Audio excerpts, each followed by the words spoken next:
40 سال کے والد صاحب ہیں، بڑی عظیم ہستی ہیں، مگر ایک وقت ایسا آتا ہے کہ ان کے بیٹے 118 سال کے ہو جاتے ہیں۔ والد صاحب کی عمر 40 سال ہے، بیٹے 118 سال کے ہو جاتے ہیں، اور جی ہاں وہ سگے والد ہیں۔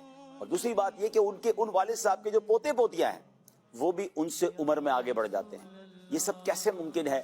یہ قرآنی واقعہ ہے، اور یہ حضرت عزیر علیہ السلام کا واقعہ ہے۔ واقعہ بڑا طویل ہے، پورا میں واقعہ مختصر کر سنیں۔ کے اسے بیان کر دیتا ہوں کہ بخت نصر جو تھا ایک ایسا شخص تھا جس نے بیت المقدس اور اس عظیم شہر، اس عظیم ملک کو تباہ و برباد کر دیا، اور وہاں پر اب تمام لوگوں کو یوں سمجھیے کہ ہلاک کر دیا گیا، بڑی تعداد میں لوگ گرفتار کر دیے گئے۔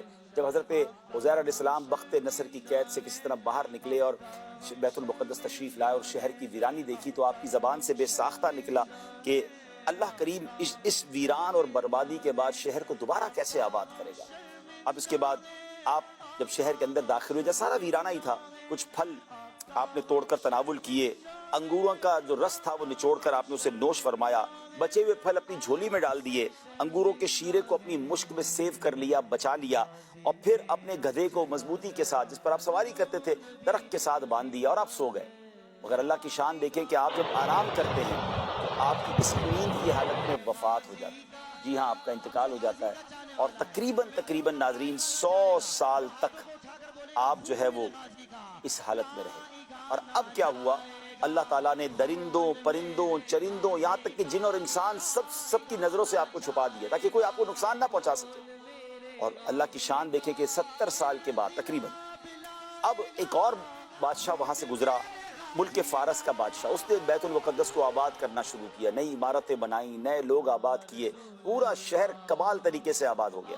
100 برس کے بعد حضرت عزیر علیہ السلام اب دوبارہ اللہ پاک ان کو زندگی عطا فرماتا ہے، آپ کی آنکھ کھلتی ہے، آپ نے دیکھا تو آپ کا گدھا مر چکا تھا اور اس کی ہڈیاں تک گل چکی تھی، 100 ایئرز کا وقت گزر چکا تھا نا۔ اچھا، آپ کے سر کے اور داڑھی کے بال کالے تھے، یعنی آپ کی 40 ایئرز کی ایج میں آپ نے یہ آرام کیا تھا۔ آپ جب 100 سال بعد جاگتے ہیں تب بھی آپ کی عمر مبارک ہوگی۔ قدرت کی شان دیکھیں، قدرت کا نظارہ دیکھیں۔ اب جو پھل آپ نے اپنی جھولی میں جو تھیلے میں رکھے تھے وہ پھل بھی پراپر ویسے ہی ہیں، جو انگوروں کا شیرہ ہے وہ بھی ویسے کا ویسے ہی ہے۔ تو آپ نے سوچو بچار میں تھے کہ آپ پر وحی نازل ہوئی اور اللہ تعالیٰ کی طرف سے سوال کیا گیا کہ اے عزیر آپ کتنے دنوں تک یہاں رہے ہیں؟ آپ کہتے ہیں مجھے تو ایسا لگا کہ میں صبح سویا ہوں اور شام کو اٹھ گیا ہوں عصر کے وقت میں۔ ارشاد فرمایا کہ آپ 100 سال تک یہاں پر رہے ہیں۔ ذرا اپنے گدھے کو دیکھیے، اس کی ہڈیاں تک گل سڑ گئی ہیں، کھانے پینے کی چیزوں پر نظر ڈالیے وہ ویسے کی ویسے سلامت ہیں۔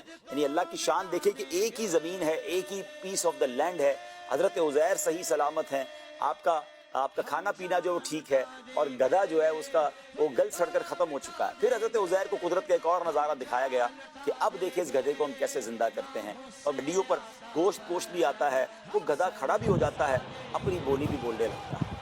اب یہ ایک قدرت کا نظارہ تو آپ نے دیکھ لیا، مگر جب آپ بیت المقدس کی طرف گئے کہ جس کی ویرانی دیکھ کر آپ کا دل بوجھل ہو گیا تھا، غمگین ہو گیا تھا، تو وہاں پھر سے آبادی ہے، پھر سے گھر بنے ہوئے ہیں، چہل پہل ہے۔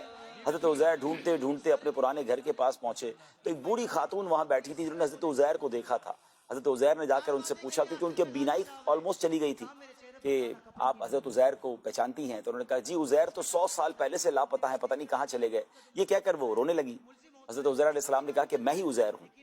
تو انہوں نے کہا کہ بیٹا یہ کیسے ہو سکتا ہے؟ بہرحال اگر تم عزیر ہو تو عزیر کی ہر دعا قبول ہوتی تھی، تم دعا کرو میری بینائی آ جائے۔ تو حضرت عزیر نے دعا کی، اللہ اکبر، تو ایسا ہی ہوا، اور جب دعا کی تو بینائی بھی آنکھوں کی آ گئی، فالج بھی ٹھیک ہو گیا۔ تو اب جب اس عورت نے حضرت عزیر کو دیکھا تو کہا میں اللہ کی قسم کھا کر کہتی ہوں، گواہی دیتی ہوں کہ یہی حضرت عزیر ہے۔ اب جب آپ کو ڈھونڈتے ڈھونڈتے آپ کے بیٹوں کے پاس لے جایا گیا تو آپ کے بیٹے 118 سال کے ہو چکے تھے، کیونکہ ان کی لائف تو آگے بڑھ رہی تھی نا، یہ اللہ نے اپنی قدرت کا نظارہ دکھایا تھا۔ آپ کے پوتے پوتی آپ کی عمر سے آگے بڑھ چکے تھے، مگر کوئی ماننے کے لیے تیار نہیں تھا کہ آپ حضرت عزیر ہیں۔ اب جو بیٹا تھا کہتا ہے میرے والد کے دونوں کاندھوں کے درمیان ایک کالے رنگ کا مسا تھا جو چاند کی شکل کا تھا۔ آپ نے کرتا اتارا تو وہ مسا بھی موجود تھا۔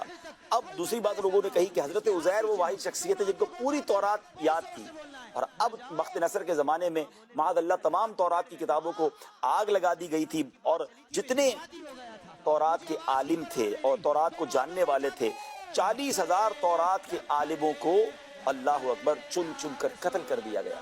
اب کوئی تورات یاد کرنے والا یا تورات کا حافظ نہیں ہے۔ اگر آپ حضرت عزیر ہیں تو آپ کو تورات زبانی یاد ہوگی، آپ نے زبانی پڑھنا شروع کر دی، مگر کوئی کنفرمیشن کرنے والا نہیں تھا کہ یہ تورات پڑھ رہے ہیں۔ اب یہ الگ معاملہ کھڑا ہو گیا۔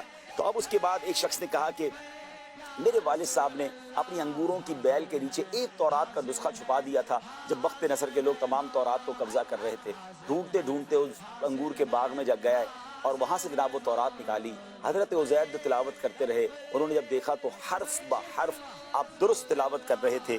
اللہ اکبر! اور جناب یہ حیرت انگیز ماجرا اس قوم نے دیکھا۔ آپ نے دیکھا ایک کہانی کے پیچھے، ایک واقعے کے پیچھے ایک دوسرا کیسا کمال کا واقعہ نکلا۔ مگر ناظرین، اس کہانی نے ایک اور رنگ لیا، اس واقعے نے ایک اور رنگ لیا جو اب دردناک پہلو ہوا۔ ہونا تو یہ چاہیے تھا کہ اللہ کی قدرت کا نظارہ دیکھ کر حضرت عزیر کی باتوں کو مان لیا جاتا، اور جس اللہ کی طرف وہ بلا رہے تھے، جس خدا کی وہ دعوت دے رہے تھے، انہیں اس کی طرف سب کو آ جانا چاہیے تھا۔ مگر جناب بعض اوقات کہتے ہیں نا کہ آنکھوں پر ایسا پردہ آ جاتا ہے اور جہالت ایسی ہوتی ہے کہ اب اس قوم نے یک زبان ہو کر یہ کہنا شروع کر دیا کہ حضرت عزیر یہی ہیں، لیکن خدا کے یہ بیٹے معاذ اللہ۔ اور یہی سے ناظرین یہ یہودیوں کا غلط اور مشرکانہ عقیدہ پھیل گیا کہ معاذ اللہ حضرت عزیر خدا کے بیٹے ہیں، اور یہودی آج تک اس باطل عقیدے پر جمے ہوئے ہیں۔ پوچھو نا ہم سے کیا عطار نے دیا۔ امیر سنت کے ان اسلامی بھائیوں سے، دوستوں سے ملا ہوں جو 50 سال سے جانتے ہیں۔ ہم نے الیاس قادری کو 50 سال پہلے جیسا دیکھا تھا